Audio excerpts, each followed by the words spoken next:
अब तक हमने बात करी थी कि इस ब्रह्मांड का निर्माण कैसे हुआ, इस पृथ्वी का निर्माण कैसे हुआ। अब हम इस रहस्यमय पर्दे से बात उठाते हैं कि आखिर जब ये ब्रह्मांड बना, ये पृथ्वी बना, तो इसमें इतने सारे महाद्वीप कैसे बने, इनकी उत्पत्ति कैसे हुई। तो इसमें वैज्ञानिक क्या कहते हैं? तो वैज्ञानिक कहते हैं कि पृथ्वी के दो महत्वपूर्ण भाग बने थे। इसमें से एक महासागर था, दूसरा महाद्वीप था। आज हम 7 महाद्वीप हमारे पूरे भूमंडल में हैं। इसमें से जो महाद्वीप है वो आपका 29.2% भाग में था और जो महासागर वो 70.8% भाग में था। दक्षिणी गोलार्ध की अपेक्षा उत्तरी गोलार्ध में स्थल भाग अधिक है और हम ये मान के चलते हैं कि ये जो महाद्वीप है ये एक दूसरे से खिसक रहे हैं, क्योंकि कभी ना कभी ये महाद्वीप एक ही थे। प्रसिद्ध वैज्ञानिक वैगनर ने 1920 के दशक में यह सिद्धांत प्रस्तुत किया था। उन्होंने बताया कि महाद्वीप जो हैं वो पहले एक साथ एक रूपता थी उनमें, यानी वो एक दूसरे से जुड़े हुए थे, जिसे जिग्सा फिट भी कहा गया। उन्होंने कहा कि जब कार्बोनिफेरस का युग चल रहा था तो ये जो स्थल खंड थे, जो आज महाद्वीप सब अलग अलग हैं, ये कभी एक ही थे और इस वृहत महाद्वीप को उन्होंने पेंजिया का नाम दिया था, जिसके चारों ओर सागर था बहुत बड़ा और उसे हम पैंथालासा कहते थे।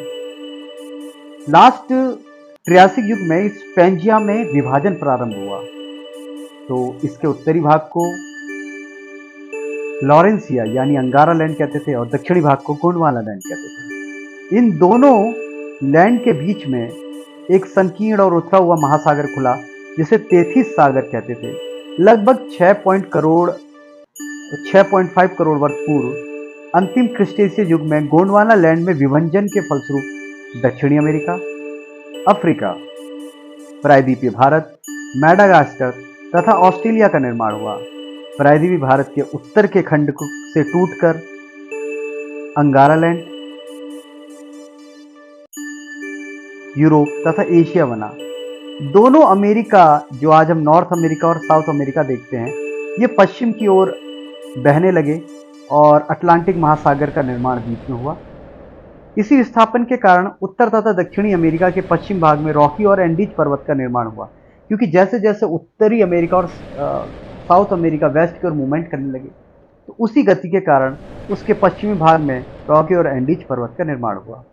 वहीं भारत, हम ऐसा मानते हैं कि अफ्रीका का ही पहले ही से एक पार्ट था और विस्थापन के कारण अफ्रीका से यह अलग हुआ, इसका दक्षिणी प्रायद्वीपीय भाग अलग हुआ और यह उत्तर पूर्व की ओर गति करने लगा।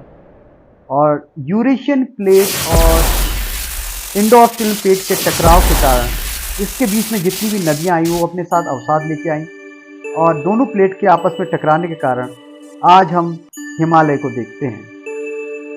तो वैगनर के अनुसार पेंजिया के टूटने का जो कारण था, रीजन था, यानी कि जो आज जितने भी महाद्वीप बने हैं ये गुरुत्व बल और फोर्स ऑफ बायोंसी तथा टाइडल फोर्स की वजह से हुआ। इसी सिद्धांत को वैगनर का कॉन्टिनेंटल ड्रिफ्ट थ्योरी यानी महाद्वीपीय प्रतिस्थापन का सिद्धांत कहा। उन्होंने अपने उदाहरण से प्रस्तुत किया कि ये पहले एक थे। क्यों? क्योंकि उन्होंने बताया कि एक ग्लोब्सटेरिस वनस्पति होती है, उसके कुछ अवशेष भारत में, मैडागास्कर, दक्षिण अफ्रीका, ऑस्ट्रेलिया व अंटार्कटिका के अलग अलग जलवायु प्रदेश में पाए जाते हैं। छोटा नागपुर पठार के पार्ट्स को देख ले तो वहाँ हिमोडो का मिलना, डायनासोरस व लैमी मछली के जीवाश्मों का कनाडा में पाया जाना, ब्राजील के डिला मेयर पर्वत व अंगोला के प्रीकैम्बियम पर्वतों का एक सीध में एक काल में निर्मित होना, तो कहीं ना कहीं ये दिखाता है कि महाद्वीप पहले आपस में जुड़े हुए थे। परंतु जो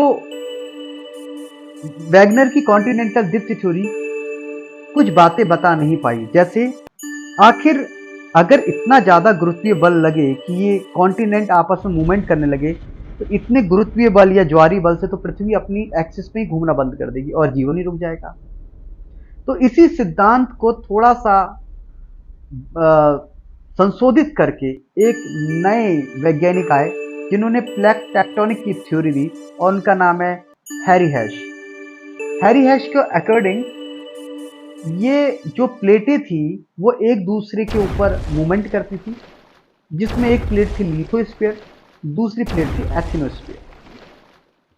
और नासा के अनुसार प्लेटों की संख्या लगभग 100 बताई गई है और अभी तक 6 बड़ी प्लेटें तथा 20 छोटी छोटी प्लेटों को पहचाना गया है।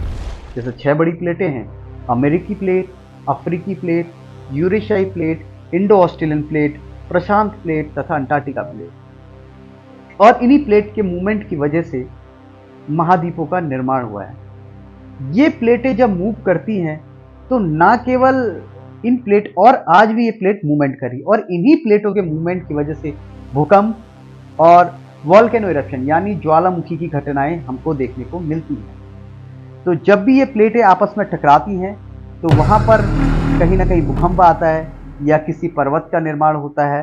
फॉर एग्जाम्पल, ये प्लेटें 3 तरीके से मूवमेंट करती हैं। एक, जब प्लेटें आमने सामने यानी जब प्लेटें एक दूसरे से टकराती हैं, जिसको हम कंस्ट्रक्टिव मार्जिन बोलते हैं, तो इसमें जो भारी पार्ट होता है वो एक प्लेट नीचे आ जाती है और जो हल्का पार्ट होता है वो ऊपर आ जाता है। तो इससे कई सारे पर्वतों का निर्माण होता है और भूकंप भी आते हैं। दूसरा, जब प्लेटें एक दूसरे से दूर जाती हैं तो उसके बीच से, उस प्लेट के बीच से दरार पड़ती है, जिससे मैग्मा ऊपर आता है और लावे के ऊपर आने से आपको पता ही है पर्वतों का। तीसरी प्लेट है जब प्लेटें एक दूसरे के समानांतर यानी कि पैरेलल मूवमेंट करती हैं, और इसका उदाहरण है कैलिफोर्निया के निकट निर्मित सॉन एंड्रियास फॉल्ट। तो ये प्लेटें ही मेन घटना यानी भूकंप के लिए उत्तरदायी हैं। इन्हीं की वजह से सुनामी आती है और कई सारे विनाशात्मक संरचनाएं घटित होती है। ऐसी और भी इंटरेस्टिंग बातों के लिए हम आगे बात करेंगे, पर आप हमारा चैनल सब्सक्राइब कीजिए, क्योंकि हमें इसमें बहुत मेहनत लगती है एक वीडियो को बनाने में। आपके सब्सक्रिप्शन से हमको मिलते हैं इंस्पायरेशन और अच्छी वीडियोस बनाने की। Thank you so much.